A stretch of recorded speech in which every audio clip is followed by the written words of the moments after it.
পাইছে আগে ভয় পেন। আমি এই যে মেলা সম্পর্কে আমি কোনো কথা- আচ্ছা, দীর্ঘ 17 বছর পর খোলা আকাশের নিচে এত সুন্দর একটা অনুষ্ঠানে আপনারা আয়োজন করেছেন, এই বিষয়ে আপনার মতামত? দীর্ঘ 17 বছরে আমাদের নেতাকর্মীরা যে অত্যাচার মামলা হামলার যে শিকার হয়েছিল, আমাদের নেতা বাবু গয়েশ্বরচন্দ্র রায় এবং আমাদের নেত্রী নিপুণ রায় চৌধুরী চিন্তা করলো যে বাংলাদেশের যে সংস্কৃতি আছে পয়লা বৈশাখ সকল ধর্ম বর্ণ নির্বিশেষে আমরা একটা মেলার আয়োজন করতে শান্তি এবং শৃঙ্খলভাবে আমাদের যে দেশের যে কালচার, আমাদের দেশের আচার অনুষ্ঠান রীতিনীতি সমস্ত কিছু প্রকাশ করার জন্য আস্তে আস্তে কিন্তু আমরা এগুলি থেকে পিছিয়ে পড়ে যাচ্ছি বাঙালি সংস্কৃতি থেকে। এটার ধারাবাহিকতা বজায় রাখার জন্য আজকের এই আনন্দ উৎসব এই মেলার আয়োজন করা যায়। এই জন্য আমি গয়েশ্বরচন্দ্র রায় এবং নিপুণ রায়কে আন্তরিক ধন্যবাদ ও অভিনন্দন জানাচ্ছি। এই মেলাকে নিয়ে অনেক জল্পনা কল্পনা হয়েছে, তারপরেও অবসান ঘটিয়েছেন আজকে এত সুন্দর একটা অনুষ্ঠান।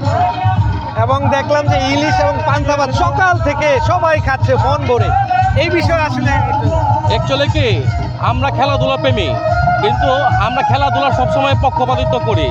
আমাদের এই কেরানীগঞ্জে একটাই মাঠ না, আগামীতে যদি আমাদের বিএনপি যদি ক্ষমতা আসে এবং দাদাকে যদি আমরা এমপি বানাইতে পারি, তাহলে আমরা আশা করি আমরা আরও 2-3টা খেলার মাঠ অবশ্যই বানাইতে পারবো, এবং যাতে ছেলেপেলেরা অত্র এলাকার খেলাধুলায় পারদর্শী হয়, যে কোনো খেলায় ক্রিকেট, ফুটবল, হকি, বাস্কেটবল যা কিছু খেলা আছে সমস্ত খেলার জন্য দাদা সবসময় অনুপ্রেরণা দেবে, নিপুণ দিদি অনুপ্রেরণা দেবে। আচ্ছা, এই মেলাকে কেন্দ্র করে আপনার একদিকে মেলা নববর্ষ, আরেকদিকে হচ্ছে ঈদ পূর্ণমিলনী, এই দুইটা সমনে আপনার যে একটা মিলন মেলার আয়োজন হয়েছে, এটার বিষয়ে আপনার কি বলার আছে? আসলে আমরা বিগত সময় পূর্ণ মিলনের সময় দেখেছি 100 মানুষও হয় নাই দাদার বাসায়।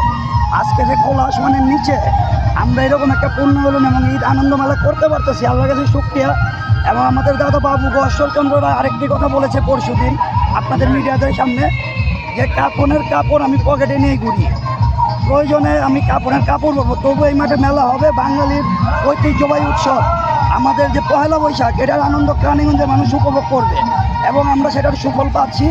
এটার জন্য বাবু গয়েশ্বরচন্দ্র রায় এবং নিপুণ রায় চৌধুরীকে অনেক আন্তরিকভাবে ধন্যবাদ জানাচ্ছি, এবং সর্বস্তরের জনগণ স্বস্ফূর্তভাবে আজকে মেলার ভিতরে অংশগ্রহণ করেছে। এবং আপনারা যারা মিডিয়ার লোক আছেন সর্বোচ্চ আমাদের সহযোগিতা করেছেন, তার জন্য আপনাদের কাছে আমরা আনন্দিত এবং উৎসাহিত করার জন্য আপনাদের কাছে আনন্দিত।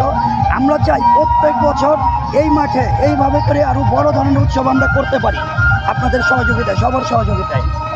আচ্ছা, মাঠ ভর্তি দেখা গেল যে সাংস্কৃতিক অনুষ্ঠান, আর অন্যদিকে চতুর্পাশে স্টল বসেছে, এই স্টলগুলোতে প্রত্যেকটা জমজমাটে মানে তারা আনন্দ উদযাপনও করছে, পাশাপাশি একটা মিলন মেলার যে তাদের যে স্টলের যে বিক্রি করছে, এই বিষয়ে আপনি কতটুকু দেখেছেন পরিদর্শন করে? না, অ্যাকচুয়ালি মেলা উপলক্ষে যে স্টলগুলো আসছে, এগুলি এখন মানুষ যদি যেগুলো ভালো কোয়ালিটি আছে, অবশ্যই ওইগুলি সব কিছু ভালো ভালো জিনিসই এখানে আনা হয়েছে, উপস্থিত করা হয়েছে, এবং যার যেটা খুশি ভালো যেটা মনে করবে। মেলা উপলক্ষে, বৈশাখী মেলা উপলক্ষে বছরে একটা স্মৃতি থাকে মানুষের, যে আমি একটা মেলায় গেছিলাম, যে কোনো জিনিস আমি বাসায় আমার ওয়াইফের জন্য হোক, বাচ্চাদের জন্য হোক নিয়ে গেল, এটি একটা খুশি আনন্দ।